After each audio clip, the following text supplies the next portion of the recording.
Chaque jour, Charles et Carole vous présentent la leçon de l'école du sabbat.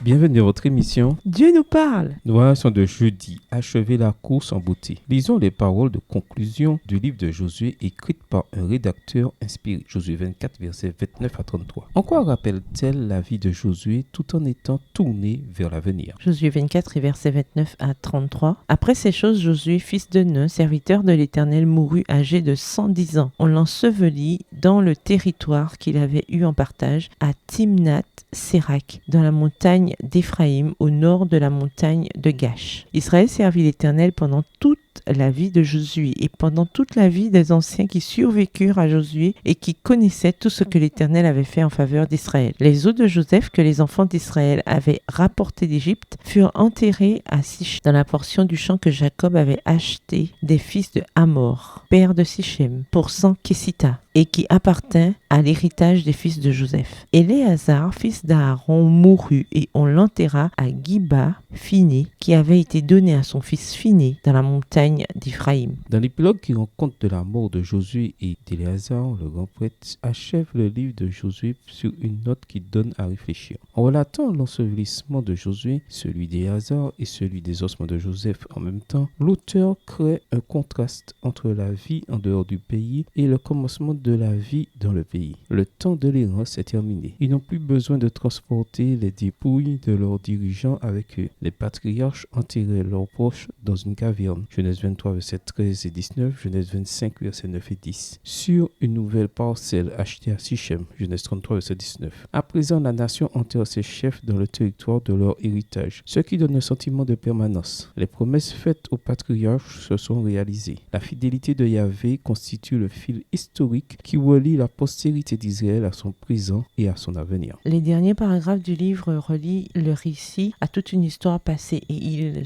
ouvrent également la voie à l'avenir. Lord George Carey, ancien archevêque de Canterbury, dans un discours fait dans l'église de la Sainte Trinité de Shrewsbury, a déclaré que l'église anglicane était à une génération de l'extinction. En réalité, l'église est toujours une génération de l'extinction. Et c'était aussi le cas du peuple de Dieu dans l'Ancien Testament. Un grand chapitre de l'histoire d'Israël se termine. Son destin dépend des réponses qu'il va donner concernant l'avenir. Les Israélites vont-ils rester loyaux au Seigneur? Vont-ils poursuivre la tâche inachevée de la prise de possession du pays? Vont-ils s'attacher à Yahvé et ne pas s'empêtrer dans l'adoration des idoles? Une génération conduite par Josué était fidèle au Seigneur, mais la génération suivante va-t-elle maintenir le cap spirituel pris par son grand dirigeant? Chaque génération successive du peuple de Dieu qui lit le livre de Josué doit faire face aux mêmes questions. Leur réussite dépend de la nature des réponses qu'ils donnent dans leur vie de tous les jours et de la manière dont ils comprennent les vérités dont ils ont hérité. Josué, comme Paul, a combattu le bon combat. 2 Timothée 4, verset 7 dans la version Colombe. Quelle fut la clé du succès de Josué? Quelle décision vous faut-il prendre aujourd'hui pour achever la course avec la même assurance du salut? Au revoir. Et à demain si Dieu veut.